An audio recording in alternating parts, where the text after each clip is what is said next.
And I'm also a little bit apprehensive because I know full well that a certain subset of retro enthusiasts are going to be a little upset with the modifications that have been done to this machine.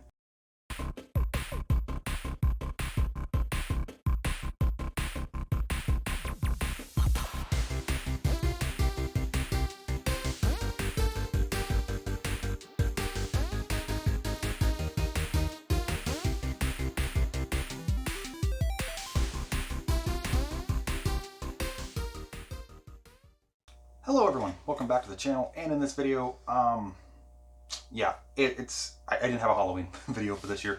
I really planned one out. I had a script ready, a skit that I might or might not have used, but I couldn't find my composite capture card to play the game, and it was going to be a Super Nintendo game, which I really wanted to play, which was Bram Stoker's Dracula. This is the first horror game I ever played, even though I guess at the time I didn't really think it was a horror game, or I didn't click two and two together that it was.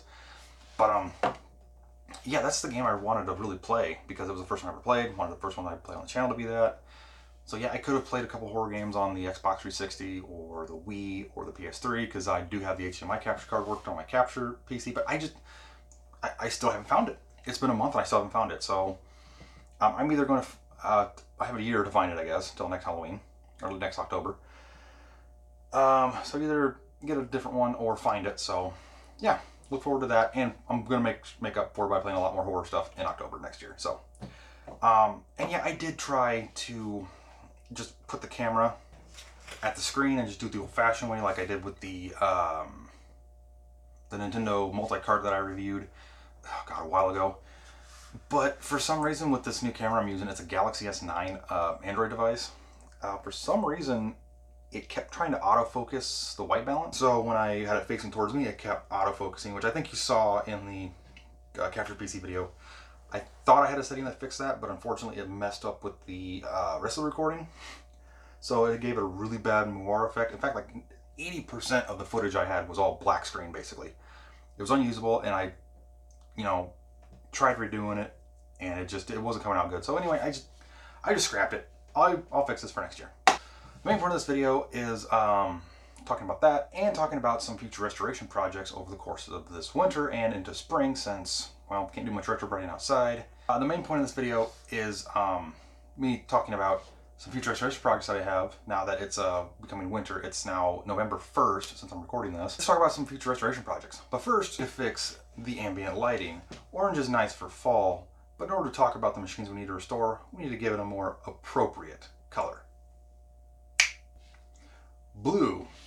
For Big Blue. That's right, we're going to be talking about some IBMs I picked up very recently, actually.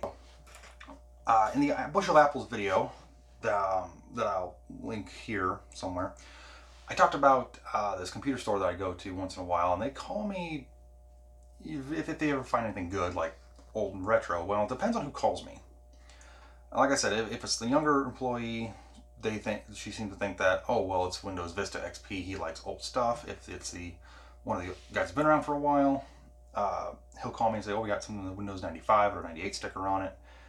So I'm there picking up a Gateway Tower. But yeah, I was picking it up, talking to him about something, and this guy comes back from the back room, older gentleman, and he says, oh, you're the guy that collects old computers. I go, yeah.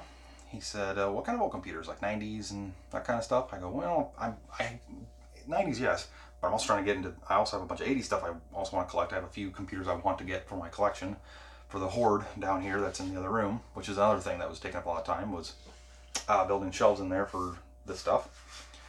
And he said, well, I've got some old IBM stuff if you're interested. I said, yeah, I'm interested.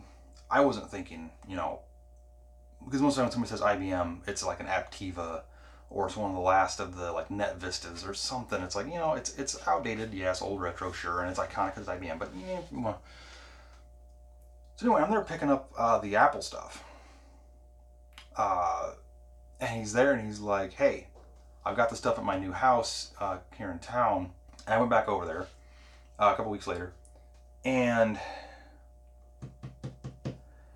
he comes from the back room with a smile and he goes, I got something for you. And he sets this on the bench. He sets down this tank of a computer. I couldn't believe my eyes. I have been looking for one of these for a while. This is the IBM model 5170, also known as the IBM PC-8T. Now specifically, I believe this is a 5170 model 99, I believe, because of some of the things he was telling me about it. This one actually has a really cool story. And there's a couple other computers I'm going to show, but I want to talk about the story with this one real quick because he said this one does power on and work. But it has a RAM issue that I'll need to figure out. And he says that I need to get a CGA monitor, which talk about that here in a second too. But anyway, yes, he brought this thing out, and the story behind this is he got all these at a bank. And I think he said he got them at the same bank. This one was still being used well into the early 90s. In fact, I have every reason to believe this was used pretty close to the mid 90s because of some of the stuff that's in here. But anyway, they asked him to pull the hard drive out of it because the hard drive was still working. And sadly, that means that the floppy drive and hard drive controller are gone out of it. The only thing left is these the video card, the serial parallel card, and the RAM expansion card. I don't even know if it works correctly. That might be a part of the RAM issue. But yeah, I'll open this thing up here after a bit to kind of show how clean it is on the inside, because he said it's actually clean. It's missing the screws for the back panel, but that's fine. But yes, I have been looking for a PC-8T. This is one of the most iconic computers that come out of the 80s. Released in 1984. In fact, this is an earlier model of the AT, like I said. And I'll show you what I'm talking about, but it's an early revision. And the reason why I've been looking for one is because it's a true 286. Not the most ideal 286 because it's kind of it's one of the slowest 286s in terms of processor speed, being a 6 megahertz, I believe. But my other 286 I have is my Tandy RLX, which is a 286, but it's cut down to an 8-bit bus. In fact, it only has a single 8-bit ISO expansion slot. I also picked up a Tandy TL2, which is the same thing. It's a 286 machine, but it only uses 8-bit expansion buses. So technically speaking, those are more like clones of the PCXT 286, the 5160, 5161, 5162, whatever that number is. But yeah, this is a true blue 16-bit expansion bus 286. I've been looking for one of these for a while, and I'm glad I finally have one.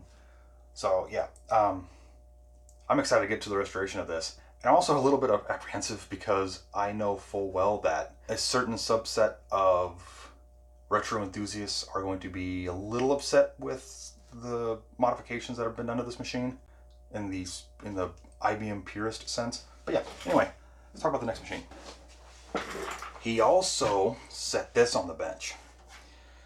And I couldn't believe my eyes either because I've been looking for an IBM PC for a while. This is the IBM 5150, the original PC, the thing that started the x86 PC architecture. Not PC name, because technically the 8-bit micros behind me are also personal computers. Because back in the 70s, there was the mainframe room-sized computers, and then there was the refrigerator mini computers, and then anything that was fitting inside, on a table would be considered a microcomputer. But anyway, I've already had one of these 5150s for a while, a couple of years actually, but it is completely dead. Little side tangent with that. I got it pretty local actually, but it was in a storage shed, and the case was off, and it was exposed to the elements for a little bit. And that wouldn't have been too bad because there's really no CMOS batteries on here to leak, anything like that. And these are pretty robust systems, but a very large mouse had gotten onto the board and died. And since I live in the Midwest, super cold winters, but we also have humid, hot summers at times, and not to be too graphic, it decomposed on the board and messed it up to the point where I've replaced capacitors, I've replaced bank 1 RAM, I've replaced the CPU, I replaced one of the clock chips that are on it, including the sockets. I traced everything out, and it's just completely dead. There's something dead on the machine. But so when he brought this out, I was actually really excited because I have a potentially working 5150. And what makes it better is it has a half-height hard drive. Yes, it's missing this cover piece. I'm not going to be too worried about that because I'm going to be putting a floppy drive to replace this. But it has a hard drive, a half-height hard drive, which is a very late upgrade for one of these because the power supply was not big enough to power both a floppy drive and an internal hard drive, especially the full height ones. These were a little more energy efficient, so they could be used with the 5150. But that also means this is a revision 3 or a late revision that allows the external booting BIOS things like hard drives, VGA and EGA cards. It doesn't have that. It appears to have a monochrome card, which is missing its those little retaining nuts so you can screw on the cable. Obviously, I'm going to take it apart and test it. So I'm going to open this up here in this video too to talk about to show it, because apparently it should be pretty clean. So yeah, look at the next one. The IBM P5160. The PC XT. It's kind of the upgrade to the original PC with 8 expansion slots, but basically the same machine under the hood, same CPU, same or similar RAM. Anyway, this one, as you can see, has a full height drive, and I'm actually a little worried about it because when I went to get it, the floppy latch here was flipped up, and I saw some mouse poison pellets in the bottom here. So I don't know the condition of this one. This one might have some mice damage to it, which it's going to be sad if it is broken and non-repairable, but at the same time, I'm not going to be too upset about it because I already do have an XT machine, the K Pro that I restored previously on the channel. There will be links to that video, but yeah, he brought basically all 3 of the iconic IBMs of the 80s. Now, obviously, there's more iconic IBMs from the 80s, but he brought basically the trio here, the 50, 60, and the 70, which all released within a couple of years of each other, and very pricey machines. So yeah, I'm going to open this one up too, just because I'm kind of curious for the mouse damage. If there's any mouse damage. I might just be being paranoid, but considering the last machine that I opened up that had mouse damage to it was not repairable, so yeah, we'll open this thing up too as soon as I get done talking about the other things. So you might have seen this little thing sitting over here. This was a monochrome monitor that he sent with it, and he also sent 2 CGA monitors. So I now have a monochrome monitor, which I have been trying to get my hands on one of these for, God, ever since I picked up that K Pro, because it originally came with a Hercules card, and I had no way of testing that card or testing the machine as it was, you know, meant to be used, which was with a Hercules card. I mean, yeah, I put a VGA card in it, but I'll talk about that in a later video. I really want to test this one out because I kind of looked it up. This is a AMDEC Video 310A. It is a amber monochrome monitor, and I didn't realize how special this monitor was really until I Googled it. This is actually one of the most common monitors sold in the 80s, but because of that, this is also somewhat a little hard to find because people just toss these things out because, well, you know, as years go by, oh well, this won't plug into my, you know, this won't plug into my DOS PC or my Pentium, so I'm just gonna toss it. You know, how do you plug that in, you know? So, you know, it's not rare by any means. They're out there. In fact, I think LGR did a video opening, or unboxing a new old stock one. This was manufactured in 1986, so it's actually after these machines were built. Yeah, and it has this really nice anti-glare coating, which I need to be really careful with. I can't wait to test this thing out. In fact, I might test out on the K Pro, just because, you know, I know that machine fully works. But yeah, I don't have the CJ monitors to show, but they're both AMDECs. In fact, I believe one's a color 600, if I remember the back of the monitor correctly. But yeah, I have been dying to get my hands on a monochrome monitor and CJ monitors because now I can test that Tanny TL2 that I have, because I don't know if it works, because I mean, it puts out a VGA video signal, but tells me to put in a floppy drive disk, which I can't do anything with it because I have no way of testing anything else on it. So this is going to be I can't wait to test this thing. So yeah, I'm excited. Like honestly, really excited. I can't wait to get to restoring these things. I'm not going to restore these things today or in this video or anytime soon. I have some other videos I want to get out first. Because now that I have this, I do want to test out the Hercules card. And because I had to do some work on the K-Pro anyway, because I had to fix some stuff on it. But yeah, let's crack open these IBMs and see what they look like on the inside. So we're going to start with the 5150 just because we're going to go in order of the PC, the XT, and the AT.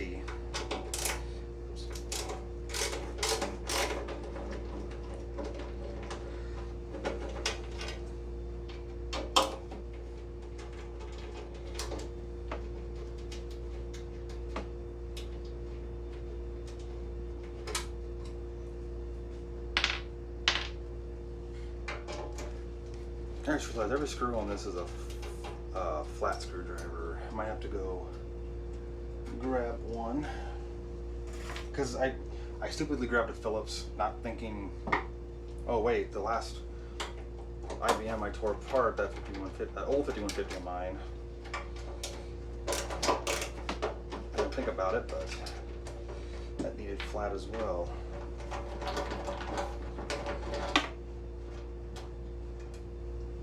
Okay, so let's slide the cover off and see what we got. Come on. What are you stuck on? All 5 screws are out? Yeah.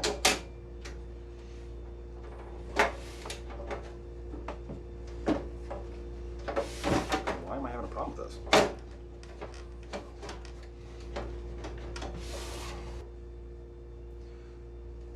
It looks pretty clean in here.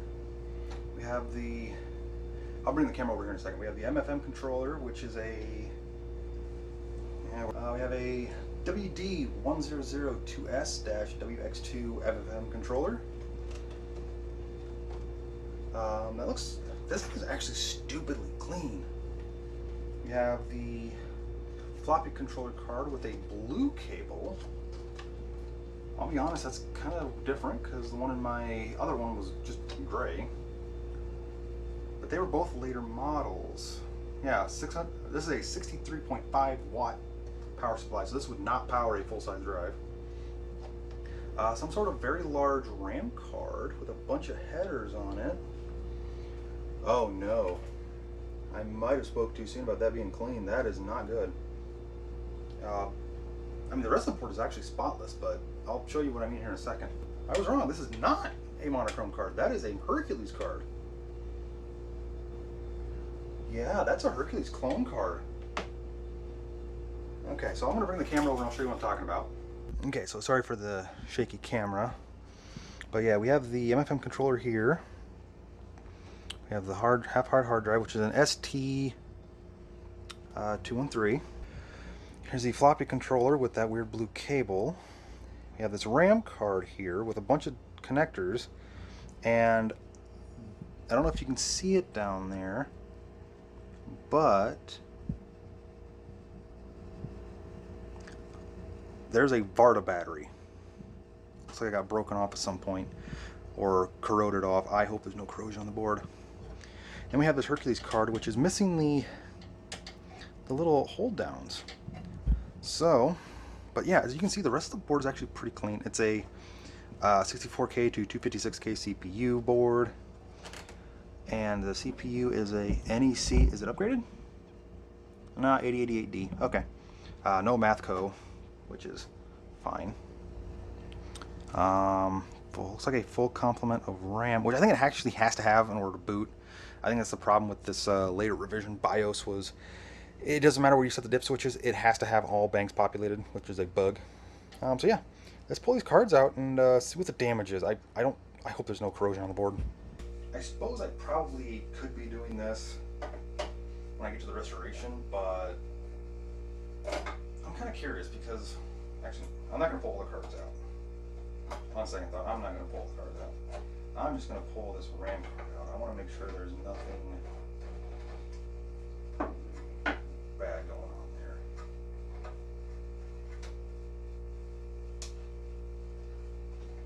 I'm kind of curious what it is. Yeah, it looks like it just corroded off. Goes right there. There is some corrosion on the board. But what is this? The MF100 revision 8. I'm going to do some research on this, but I think this is I don't know how much RAM's here. There's 6 banks, so 64K. That's 384. So this would bump it up to the full 640K this thing's capable of taking. That doesn't seem fully. Well, it's not an IBM OEM, the OE IBM one. I have one, 256K, which bumps it up to 512. Anything on any damage on the board? I don't see any corrosion, but there is a little bit of discoloring on this ROM chip, which is on U30. There's a little bit of discoloration on a couple of the pins, but I don't see any other damage. In fact, I kind of wonder if this thing would, this is actually pretty clean. I kind of wonder if it would boot up.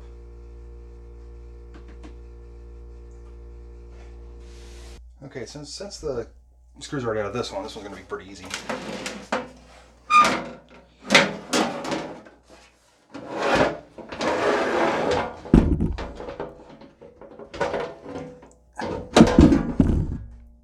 Why am I having difficulties taking these case covers off? So we have some sort of networking card, some sort of, looks like just a serial parallel card. Yep. We have a RAM expansion card with absolutely no dip switches. None. And it's branded Intel. I'm going to have to search that up.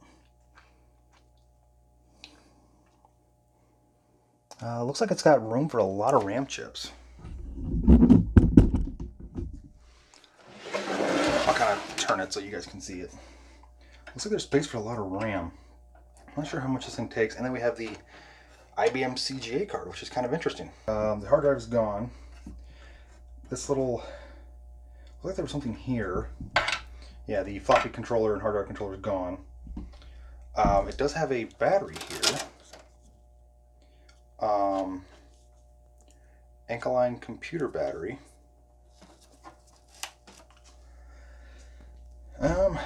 So yeah, now I want to show you some of the weird stuff with this PC real quick.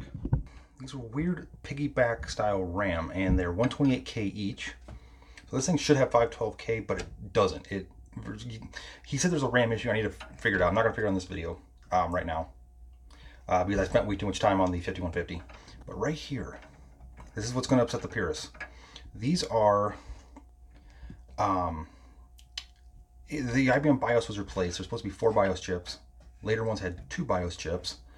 This one has been upgraded, depends on your point of view, to a generic Award 256 BIOS, version 3.22.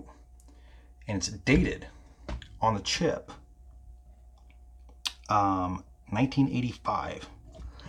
But that's actually wrong, because when he said he powered this thing up, the BIOS states it's from 1991.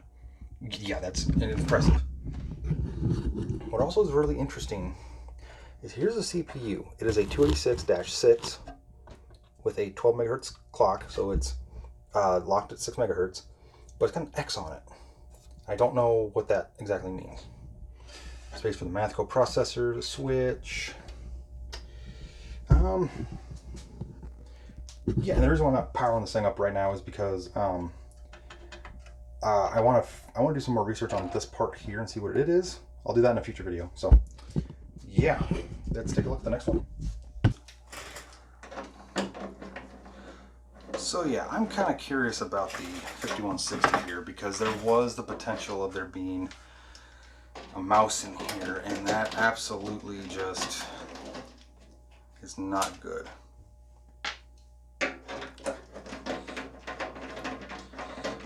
But again, if this machine is dead, which I don't think it will be, I'm kind of 50-50 split on whether or not it's going to be dead or not.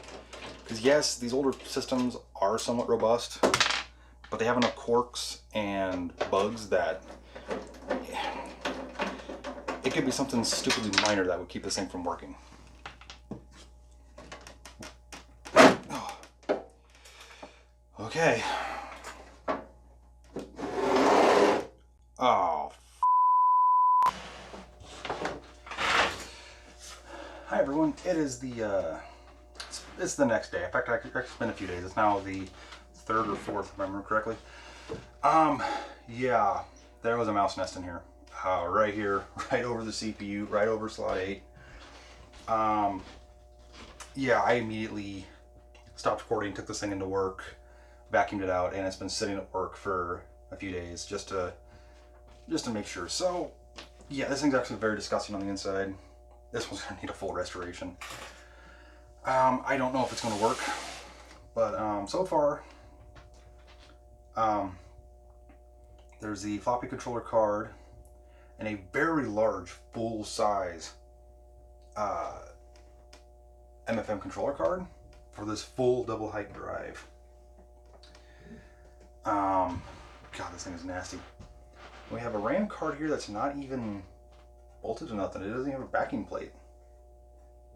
Then we have a monochrome card. This is weird. Why did the 5150 have a Hercules card while this has the original MDA card, and it's not even, doesn't even have one of these plastic supports on the back. While the ET had a CGA card, I would have expected the CGA card in this. So here's this weird RAM card. Yeah, there's no backing plate, and it's copyright 1985 from Cimatech, Turner Hall Publishing. I'm going to have to research this because it's got a clock battery on it. And it's only got 8 256K chips. I'm sorry, 41 256K chips. So this would be 256K without parity, which if I remember correctly, these things needed parity. So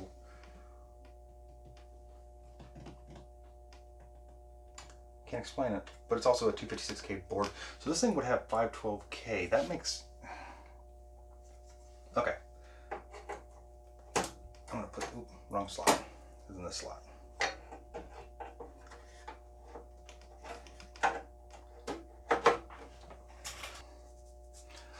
Yeah, that's the 3 IBMs I'm gonna be restoring on future channel.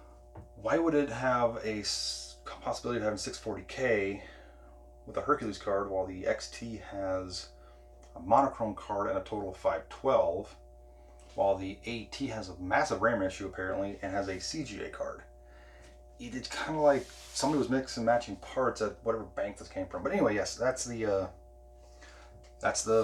whole video here. Yeah, obviously at some point I'm going to be restoring these on the channel, one at a time. So yeah, that's again, sorry I got distracted with the 5150. I'm just really excited to have one that works. I didn't power on the 5170 because I want to do a lot more research to see what I can do for a hard drive and floppy controller. See if I can track one down. The XT is going to need, basically I'm considering just dumping that into a vat of scalding hot water and bleach and maybe even a flamethrower, because I hate mice. I do. Anyway, yes, that's the video. Thanks to everyone for watching. This was supposed to be a quick video, but I guess it turned into something not quick. Put on the comments, actually, yeah, how about this? Put down the comments, put down the comments if you want to see any one of these machines in greater detail. I'm going to be restoring them, obviously. Put down in the comments which one you think I should restore first. Most amount of votes. That's to be the one I start restoring first after I get done with some other videos. So yeah, that being said, thanks everyone for watching the video. I'll see you in the next one. Thanks for watching.